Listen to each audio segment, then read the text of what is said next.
What's going on, y'all? It's your man, Stephen Bardo, coming at you with another Flying Illini breakdown. I'm your host and of Bardo's breakdown. But we're going to do a little Flying Illini breakdown today.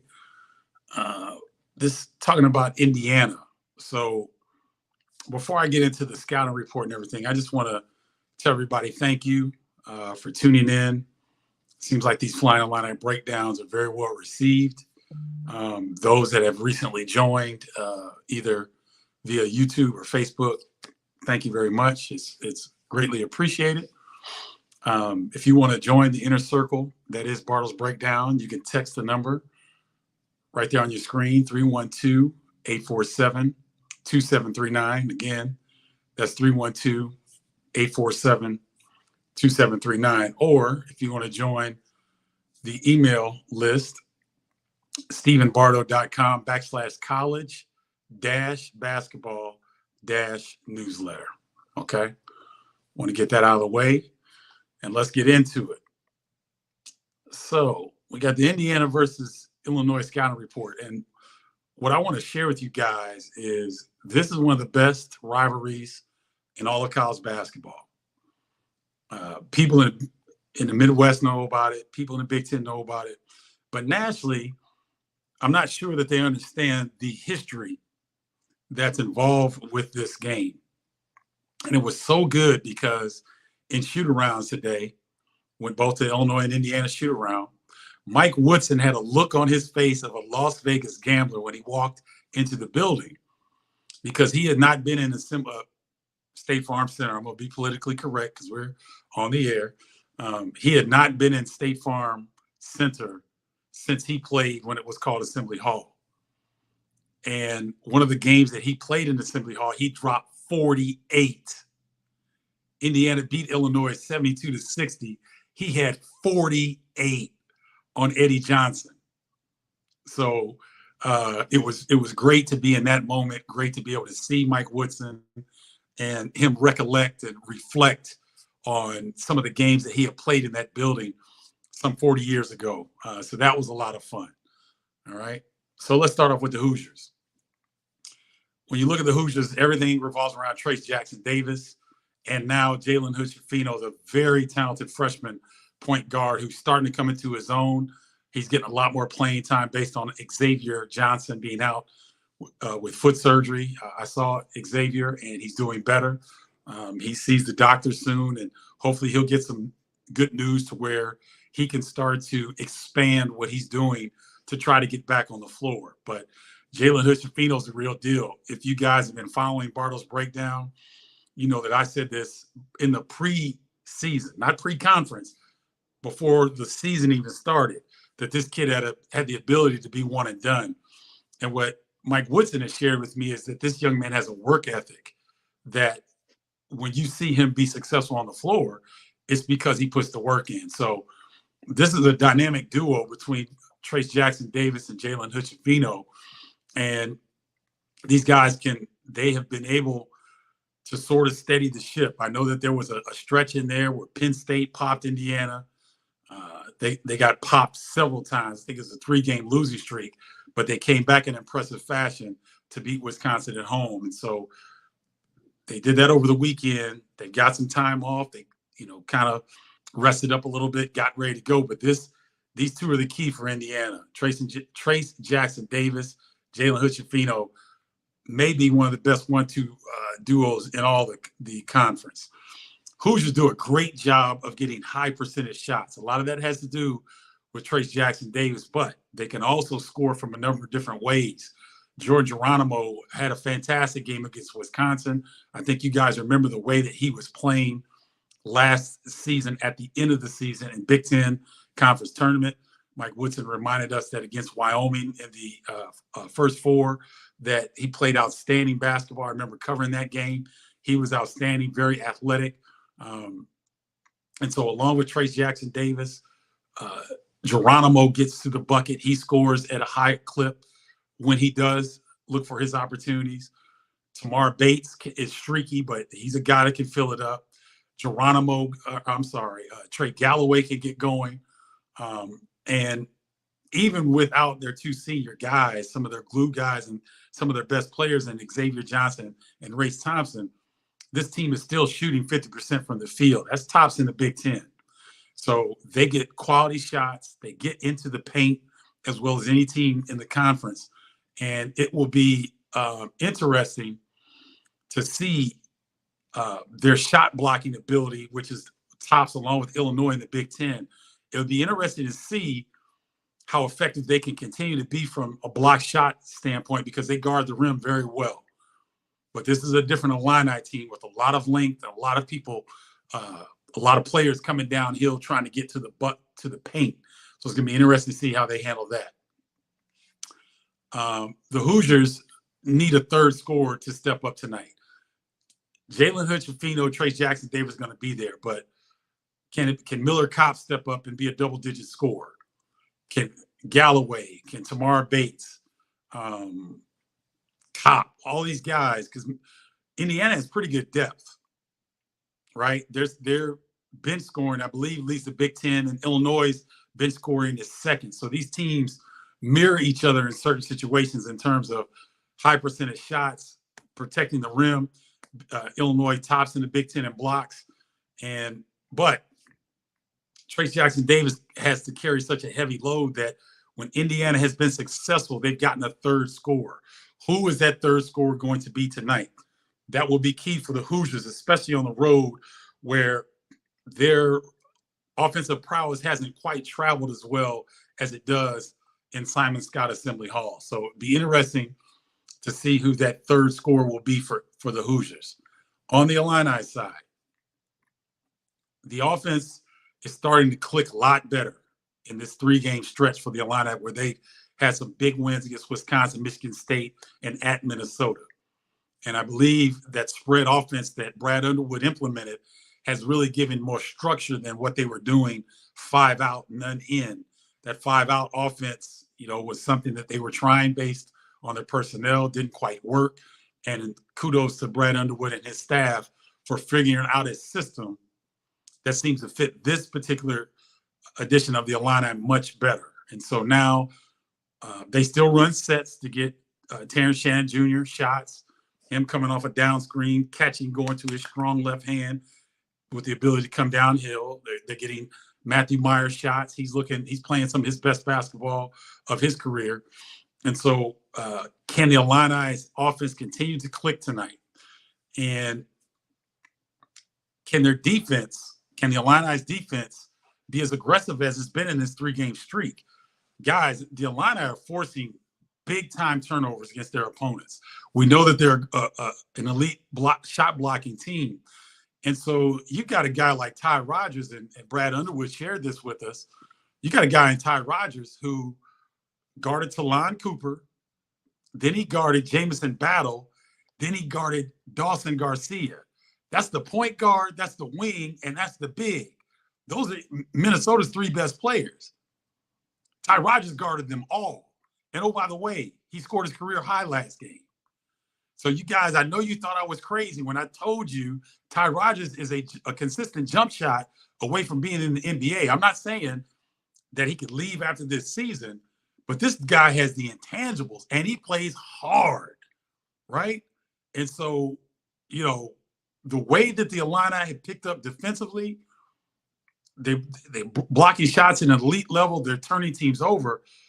We'll see if this defense can continue, because Indiana's a different animal with Trace Jackson Davis. However, if they can continue that intensity to start the game, I think it will bode well for them. And then, of course, Shannon and Meyer have gotten going offensively, and the Illini have to ride them. These guys are so talented. Shannon being big and strong and loves contact. Meyer can create opportunities based on that 6'9" size. He can get in the post. His feet can be facing this way, and he can knock down a 3 facing this way. He's a very unorthodox scorer, and he's really feeling confident about himself. And so it's fun to see when guys get going, when players start to get confident, and then you start to see them do things that even surprise me, because I've seen a lot of basketball. I watch a ton of basketball, and sometimes both of these players really surprised me with what they're able to do in this system. Okay. So let's go to, and then let's go to some of the keys for both teams.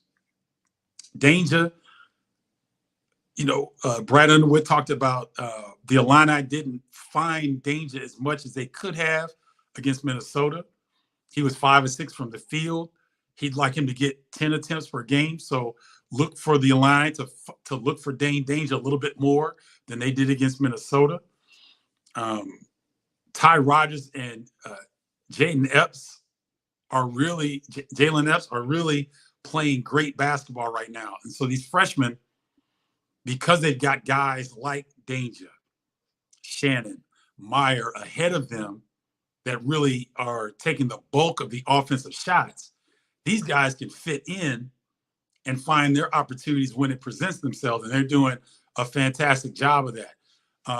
Coleman Hawkins, I believe, scored 2 points last game. He got in early foul trouble, but the Illini were dominant in the second half, and Coleman Hawkins really didn't get going. I think in tonight's game against Indiana, it really will behoove the Illini to try to get Coleman Hawkins looks, and he needs to be aggressive as well, because I wouldn't change much with what the Illini are doing offensively. It's just Coleman, stay out of foul trouble and then look for his shot. So, keys for the game. The Hoosiers need to establish defensive intensity early. This is what waned in that 3-game losing streak where they got popped by Penn State. The Iowa second half, it kind of got away from them. I understand the Iowa game because they lost one of their comrades, Race Thompson, to what looked like it could have been a knee season-ending injury, and that will have an effect on you emotionally and mentally as a team. So I understand the second half at Iowa, and then Iowa, full court press. It was a wild second half. And Indiana had control of that game until Race Thompson went down. So I get that. And then, you're adjusting to life without Race Thompson, who's one of the better glue guys in all the Big Ten Conference, in my opinion. And not just a glue guy can score the basketball.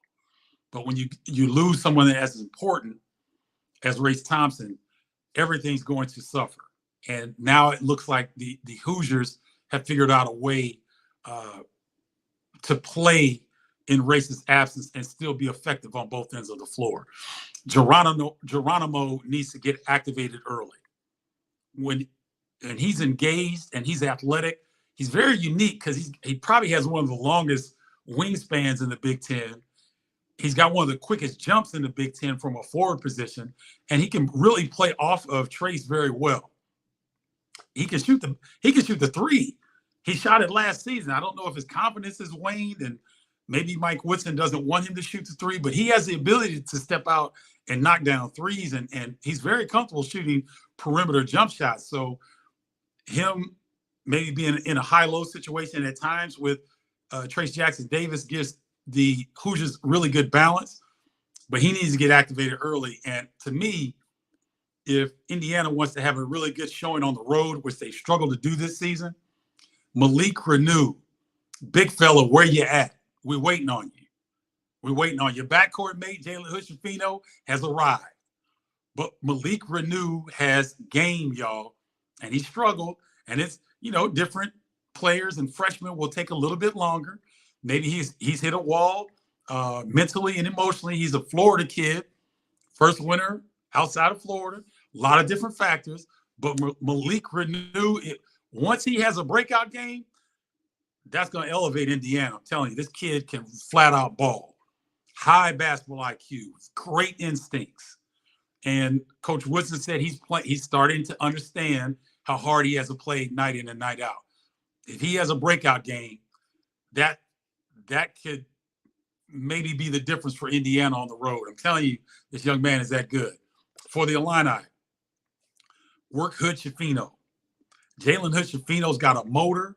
This kid is in shape. He's strong. He does some things sometimes that reminds you that he's a freshman because this is his first time around. This is going to be his first time in the House of Pain. So it's going to be interesting to see how he responds to that, because it takes freshmen a little bit of time in the Big Ten to understand what's called a foul at home is not called a foul on the road. And fans, you diehard fans, you know about this, but the casual fan, when you hear me say that, don't think that I'm just saying hyperbole. That's the way it is. At home, you may get certain calls as a freshman. On the road, you may not get them. And it takes a while to get used to that. All right? To tell a young man that is one thing. To have him experience it and go in knowing that this is the way it's going to be, it takes a little bit of time for that. So it's early in the Big Ten Conference slate. You better work Hood Schifino now, because in February, he's going to have it figured out. And so if the Illini want to, really do well tonight, they need to make Hood Schifino work a little bit. You got to give Trace Jackson Davis different looks. You cannot guard him the same way every time down, because if you do, he's going to sting you. He's going to kill you, right? Played with a bad back at home in a loss to Northwestern. He had 18 points, 24 rebounds, and 8 assists. Oh, and by the way, I believe he had 3 or 4 blocks with a bad back. This dude is an All-American. He's a stud, and he's tough as nails. So the Illini, in my opinion, I don't give you guys, I'm not telling you what the coaches say. I'm just telling you my opinion. So you gotta give him different defenders and give him different looks, because if he gets comfortable and he can turn and look and know where the defense is coming every time, there's not anybody in the Big Ten that can guard him one-on-one. I don't know if there's anybody in the country that can guard Trace Jackson Davis one-on-one. So, and if you're the Illini, what's happened in this win streak is that they have not settled for threes. They've gotten in the paint. Now, they've taken threes, and they've taken better threes as of late. But their strength is when they can touch the paint. And now it's not that you can't shoot threes. They can get to the paint and then look to get kick out threes, or get fast break threes. The Illini have improved, in my opinion, of when they're pushing the ball up the floor. There are certain players that, if they get a look early in the possession, Coleman Hawkins, R.J. Melendez, Matthew Meyer, T.J. Shannon, those 4 guys, maybe even Epps, if they get a quick, clean look from 3 in a fast break situation or a secondary break situation, fine, take it. But if they don't get that ball into the paint, get downhill, because the Illini's size across their wings and the front line is really, really impressive. Okay. So those are my keys for the game. Let me see. I guess I didn't enable. Oh, so okay. I wasn't able to get comments on this one, so I'll just wrap this up. I don't know what happened here. I guess I didn't hit a button or something. But anyway, thanks for tuning in. I hope you guys take this in, and let's see what happens tonight. But I love doing these. Good luck to the Indiana Hoosiers. Good luck to the Illinois Fighting Illini in tonight's game. Ought to be a great matchup. The history in this rivalry is as good as any in the country. The place is going to be rocking. The House of Pain is going to be rocking. Mike Woodson's coming back to familiar territory where he torched Eddie Johnson for 48 points. He shared with us that he had a roast 6 or 7 years ago out in Arizona for Eddie Johnson. And Mike Woodson got the box score from the game, and they had screens in this roast for Eddie Johnson, and he was able to put it up on the screen. And he said, I don't know how Illinois put Eddie Johnson in the Hall of Fame with a box score like this. It was a great story. So a lot of connections between these two programs, a lot of history. This is a great rivalry. You guys enjoy the game tonight. Thanks so much for tuning in. Until next time, y'all, holla, y'all.